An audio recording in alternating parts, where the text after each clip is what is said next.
புதுச்சேரி தவளக்குப்பத்தில் 1ஆம் வகுப்பு படிக்கும் சிறுமிக்கு பாலியல் சீண்டலில் ஈடுபட்ட அந்த சம்பவத்தை தொடர்ந்து அங்கு சாலை மறியல் தீவிரமடைந்திருக்கிறது. அது தொடர்பான காட்சிகளையும் பார்த்து வருகிறோம்.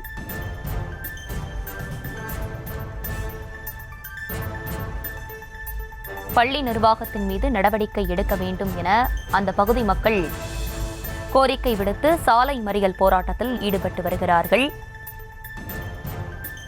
புதுச்சேரி தவளக்குப்பத்தில் 1ஆம் வகுப்பு படிக்கும் சிறுமிக்கு பாலியல் சீண்டல் கொடுக்கப்பட்டதை தொடர்ந்து அந்த சம்பவத்தை தொடர்ந்து தீவிரமடையும் சாலை மறியல் தொடர்பான அந்த காட்சிகளையும் பார்த்து வருகிறோம். ஆசிரியர் மணிகண்டனை ஓட விரட்டி அடித்து உதைத்து போலீசில் பொதுமக்கள் ஒப்படைத்தும் இருக்கிறார்கள். தொடர்ந்து பள்ளி நிர்வாகத்தின் மீது நடவடிக்கை எடுக்க வேண்டும் என பொதுமக்கள் சாலை மறியலில் ஈடுபட்டு கோரிக்கை விடுத்து வருகிறார்கள். அண்மை செய்தியாக பார்த்து வருகிறோம். புதுச்சேரி தவளக்குப்பத்தில் 1ஆம் வகுப்பு படிக்கும் சிறுமிக்கு பாலியல் சீண்டலில் ஈடுபட்ட சம்பவத்தை தொடர்ந்து அந்த பகுதி மக்கள் தற்போது சாலை மறியல் போராட்டத்தில் ஈடுபட்டு வருகிறார்கள். விரிவான விவரங்களோடு இணைகிறார் எமது செய்தியாளர் கிருஷ்ணா. கிருஷ்ணா, வணக்கம். விரிவான விவரங்கள். புதுச்சேரி தவளக்குப்பம் அருகே இருக்கக்கூடிய தனியார் பள்ளியில் 1ஆம் வகுப்பு படிக்கும் மாணவிக்கு பாலியல் சீண்டல் கொடுத்த சம்பவம் பெரும் பரபரப்பை ஏற்படுத்தியிருக்கிறது. அதே பள்ளியில் 12ஆம் வகுப்பு கெமிஸ்ட்ரி ஆசிரியராக பணிபுரிந்து வரும் சாரம் பகுதியைச் சேர்ந்த மணிகண்டன் என்பவர் அந்த சம்பவத்தில் ஈடுபட்டுவது தெரிய வந்திருக்கிறது.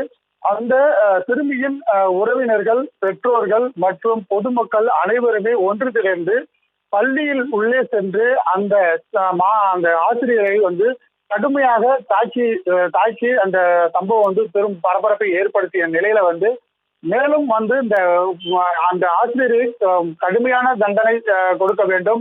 அதே போல பள்ளி நிர்வாகம் தற்போது வரை 1 மணி நேரம் ஆகிறது.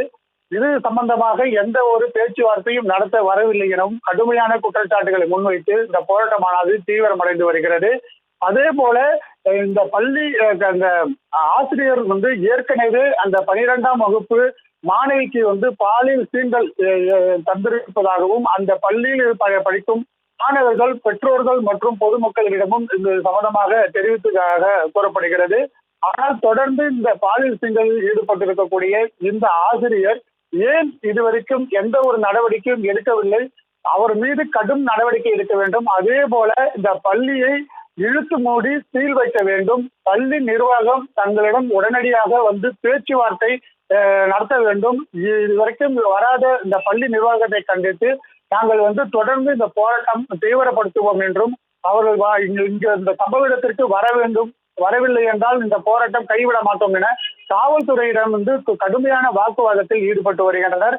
இதனால் புதுச்சேரி கடலூர் சாலை பிரதான சாலையாக இருக்கக்கூடிய இந்த சாலையில் கிட்டத்தட்ட 1 மணி நேரத்துக்கு மேலாக இந்த சாலை போக்குவரத்தானது கடுமையாக பாதிக்கப்பட்டிருக்கிறது. நீண்ட வரிசையில் இந்த பேருந்துகள், கார்கள், இருசக்கர வாகனங்கள் எல்லாம் அணிவகுத்துக்கு நிற்கின்றன. பள்ளிகள், அலுவலகங்கள் எல்லாம் தங்கள் வீட்டுக்கு செல்லக்கூடிய இந்த நேரத்தில் நீண்ட வரிசையில் இந்த பேருந்துகள் மற்றும் இருசக்கர வாகனங்கள், பொதுமக்கள் காத்துக்கின்ற சூழ்நிலையான ஏற்பட்டிருக்கிறது. காவல்துறையினர் அந்த பகுதியில் அந்த போராட்டக்காரர்கள் சமாதான பேச்சுவார்த்தை நடத்த முயன்ற போது அவர்கள் தாங்கள் உடனடியாக பள்ளி நிர்வாகம் சார்பில் பேச்சுவார்த்தை நடத்த வேண்டும், இல்லை இந்த பள்ளியை முழுமையாக இழுத்து மூடி சீல் வைக்க வேண்டும் என்று அவர்கள் கடுமையாக வாக்குவாதத்தில் ஈடுபட்டு வருகின்றனர். இந்த போராட்டத்தை கைவிட மாட்டோம் என்றும் அந்த பள்ளியை சீல் வைக்க வேண்டும் என்றும் அவர்கள் கோரிக்கையாக வைத்து வருகிறார்கள். விவரங்களுக்கு நன்றி கிருஷ்ணா.